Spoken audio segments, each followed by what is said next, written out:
नमस्कार दोस्तों, आप देख पा रहे हैं एक न्यूज़ आर्टिकल है। What does China know about Putin's as Xi Jinping prepares for new Russian leader. मतलब चाइना ये तैयारी करने जा रहा है या करना शुरू कर चुका है कि जब रशिया में पुतिन नहीं होगा तब उनके साथ कैसे डील की जाएगी, जो नया लीडर होगा वो कैसा होगा और उसके साथ चाइना कैसा व्यवहार करेगा, उसे किस प्रकार से अपने साथ जैसे पुतिन और शी जिनपिंग दोनों बराबर बैठकर मीटिंग करते हैं, उस तरीके से ही व्यवहार किया जाएगा या फिर उसको कुछ कमतर आंका जाएगा। इस तरह की खबरें बहुत सारे और आर्टिकल में भी आपको देखने को मिलेगी, जैसे बहुत सारी न्यूज़ न्यूज़ है देखिए यहाँ पर। चाइना ये कोराबेलो इन्फो नाम का कोई न्यूज़पेपर है, उसमें ये लिखा गया है, China is preparing for A Russia without Putin. The wall street journal, ये वॉल स्ट्रीट जर्नल ने लिखा है ये। दूसरा देखिए, यूनाइटेड 24 मीडिया ने क्या लिखा है, how China is already preparing for a post Putin Russia.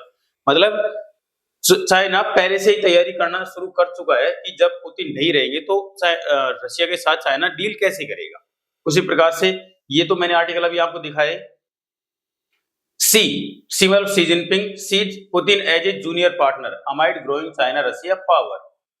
देखो शी जिनपिंग कैसे देखता है पुतिन को, जैसे जूनियर पार्टनर, पार्टनर होता है बराबरी वालों में, जूनियर पार्टनर मतलब एक तरीके से आप ऐसे समझ सकते हैं कि जो अपना पार्टनर होता है उसका कोई पीए होता है ना, उसको जूनियर पार्टनर की तरह मान सकते हैं कि अगर मान लो किसी दिन पार्टनर नहीं आ पाए किसी मीटिंग में तो उसका जो पीए होता है वो मीटिंग को हैंडल कर ले। उसी तरीके से यहाँ पर शी जिनपिंग पुतिन के जाने के बाद में रशिया को उस तरह से देख रहा है। तो यहाँ पर देखिए, आगे देखिए, the West indulges China in its backing for Russia against Ukraine. चलिए ये खबर कुछ अलग हो गई, तो यहाँ पर ये खबर देखिए बिल्कुल सेम मिलती जुलती है।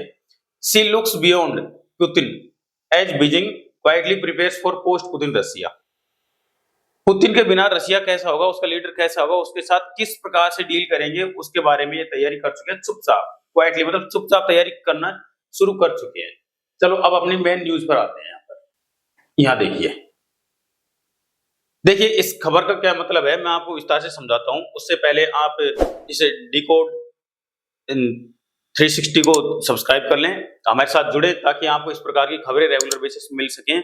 जैसे ही आप चैनल को सब्सक्राइब करेंगे यहाँ पर कुछ संख्या बढ़ेगी, मैं धीरे धीरे इसकी जो इंटेंसिटी है वो बढ़ा दूंगा। बढ़ाने का मतलब है कि आपको रोज 4-5 वीडियोस देखने को मिलेंगे, तो आप चैनल को सब्सक्राइब कर लें और इस वीडियो को जरूर लाइक करें। चलिए शुरू करते हैं।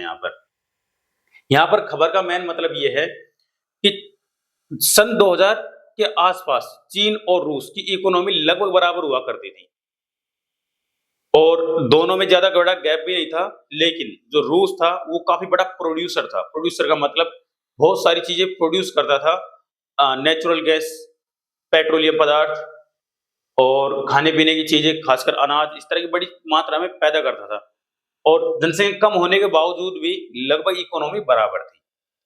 लेकिन जैसे ही शी जिनपिंग आए, इन्होंने कुछ अपनी नीतियों में बदलाव किए, अमेरिका के साथ बहुत अच्छे रिलेशन बनाए और उन रिलेशन का फायदा उठाकर शी जिनपिंग ने अपने पूरे देश में इंडस्ट्री लगाना शुरू कर दिया, जिससे क्या हुआ, बड़ी तेजी से चीन में मैन्युफैक्चरिंग बढ़ी और रूस और अमेरिका के बीच में तल्खी बढ़ने की वजह से रूस के ऊपर सैंक्शंस लगना शुरू हो गए। सैंक्शन लगने की वजह से रूस डिक्लाइन पे था और चाइना धीरे धीरे बढ़ता जा रहा था, ग्रो करता जा रहा था, जिसकी वजह से चीन में लगभग 10% की दर से यहाँ पर वृद्धि दर लगभग हर वर्ष इतनी दर्ज की गई और रूस धीरे धीरे या तो नेगेटिव जा रहा था या फिर बिल्कुल एक हॉरिजॉन्टल लाइन की तरह आगे बढ़ रहा था। तो धीरे धीरे से ये जो गैप है ये बढ़ता बढ़ता इतना बड़ा गैप हो गया कि पहले जहां पर वो गैप बिलियंस में हुआ करता था, अब वो $1 ट्रिलियन इकोनॉमी का गैप बढ़ गया और अब तो इतना बड़ा है कि अमेरिका के बाद में सीधे चाइना का ही नंबर आता है, रूस को आसपास के 5वें-7वें नंबर में भी नहीं रखा गया है। तो इस बड़े गैप को देखते हुए चीन अब तैयारी करने लगा है कि देखिए अब अमेरिका तो काफी बड़ा है, वो तो बड़ा ही रहेगा क्योंकि चीन को वहां पर तक पहुंचने में काफी टाइम लगेगा। और जिस तरह से अभी यूक्रेन और रशिया वॉर के दौरान ऐसी घटनाएं हो रही हैं कि यहाँ पर रूस कमजोर पड़ता दिख रहा है, तो हो सकता है कि अमेरिका एक चाल चलकर या किसी भी कारण से पुतिन को एलिमिनेट करवा देता है, या फिर हो सकता है कि वहां इंटरनल पॉलिटिक्स ही पुतिन को वहां से हटा देती है। या किसी भी कारण से शी जिनपिंग रहते नहीं, वो पुतिन रहते नहीं है, पॉलिटिक्स में ही रहते, या मार दिए जाते हैं या फिर अपनी सीट से हट जाते हैं, तो कोई नया लीडर आएगा। वो जो नया लीडर होगा वो किस तरह से डील करेगा, वो प्रो चाइना होगा, प्रो इंडिया होगा, प्रो अमेरिकन होगा, या फिर हो सकता है कि बिल्कुल ही अलग निकल जाए, उसकी अपनी अपनी अलग नीतियां होंगी, उसको समझने में बहुत टाइम लगेगा।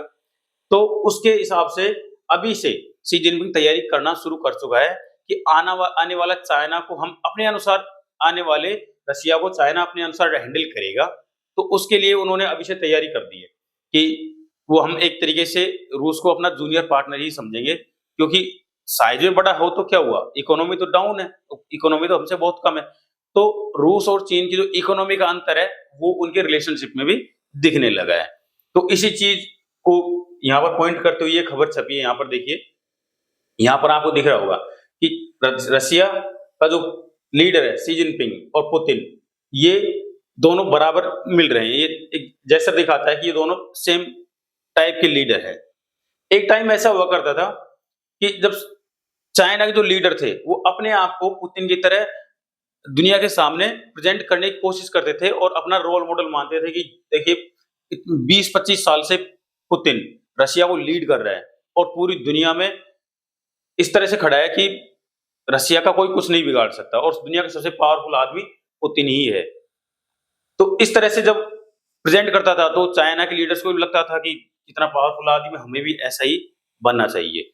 लेकिन अब धीरे-धीरे टाइम बदला है और खासकर रूस यूक्रेन युद्ध के बाद तो पुतिन का हाल और ज्यादा खराब हो गया, क्योंकि चारों तरफ सैंक्शन लग गए हैं, पैसा आना बंद हो गया चारों तरफ से। जब पैसा आना बंद होता है, गरीबी आती है, तो अपने साथ केवल गरीबी नहीं आती, अपने साथ बहुत सारी समस्याएं लेकर आती है। उन समस्याओं के कारण पुतिन धीरे-धीरे कमजोर हो रहे हैं, धीरे-धीरे उम्र भी बढ़ रही है। तो इन सभी की वजह से पुतिन रूस के अंदर बहुत कमजोर हो रहे हैं और उस कमजोरी की वजह से दूसरे लीडर आगे आने की कोशिश करेंगे और हो सकता है कि कैसे भी किसी भी लीडर को मौका मिल जाए तो वो पुतिन को वहां से हटाकर रशिया के पॉलिटिक्स में एंटर कर जाएगा। और जैसे ही उस सीट पर जो रशिया का प्रेसिडेंट है उसकी सीट पर कोई नया आदमी आता है, उसके साथ कैसे डील करना है, उसके लिए सभी देश लगभग तैयारी करना शुरू कर चुके हैं। अब इसका भारत पर क्या प्रभाव होगा, इसके बारे में हम खासकर जानेंगे। देखिए, जब यूएसएसआर का जमाना था तब भारत और रूस के यूएसएसआर के जो रिलेशन थे कंपैरेटिवली अच्छे थे, अब की तुलना में बहुत अच्छे थे। कारण क्या था कि अमेरिका जैसी सुपर पावर से भारत के लिए लड़ने को तैयार हो गया, तो अच्छे रिश्ते थे। लेकिन रूस का जो नया राष्ट्रपति आया, रूस जब इंटीग्रेट हुआ उसके बाद में जो नया प्रेसिडेंट आया पुतिन, उसने रिश्तों को खराब नहीं किया, हालांकि उन रिश्तों को बराबर मेंटेन रखा, लेकिन पहले की तुलना में थोड़े कमजोर जरूर हुए हैं। लेकिन अब देखिए, नया लीडर आएगा, उसका क्या पता कैसा होगा, वो प्रो इंडिया होगा या इंडिया के अगेंस्ट काम करेगा, या फिर हो सकता है कि न्यूट्रल हो। अगर न्यूट्रल रहेगा तो कोई रिश्तों में परिवर्तन नहीं आने वाला, बिल्कुल वैसा ही चलता रहेगा जैसे अब नॉर्मली चल रहा है। लेकिन अगर मान लो प्रो यूएस हो गया या प्रो चाइना हो गया, जो इंडिया के अगेंस्ट काम करने लग गया, तब यहाँ पर इंडिया को दिक्कत हो सकती है। तब इंडिया और रूस का जो ट्रेड है, जो केवल ऑयल की वजह से ट्रेड टिका हुआ है, वो भी धीरे धीरे खत्म होकर बिल्कुल लगभग जीरो पर तो कभी नहीं आएगा, लेकिन बहुत कम हो जाएगा। और यदि बिल्कुल पुतिन से भी ज्यादा प्रो इंडिया आ गया, तब उस कंडीशन में देखना होगा कि हम कैसे वेस्ट के साथ में डील कर पाएंगे। तो देखने वाली बात होगी। तो आने वाली इन चीजों पर मैं लगातार नजरें बनाए रखा हुआ हूँ। अगर कोई ऐसी खबर आती है तो मैं आपके लिए अपडेट वीडियो लेकर आऊंगा। तो आप चैनल को सब्सक्राइब कर लें, वीडियो को लाइक करें, अपने दोस्तों के साथ शेयर करें। चलिए मिलते हैं अगली वीडियो में, धन्यवाद।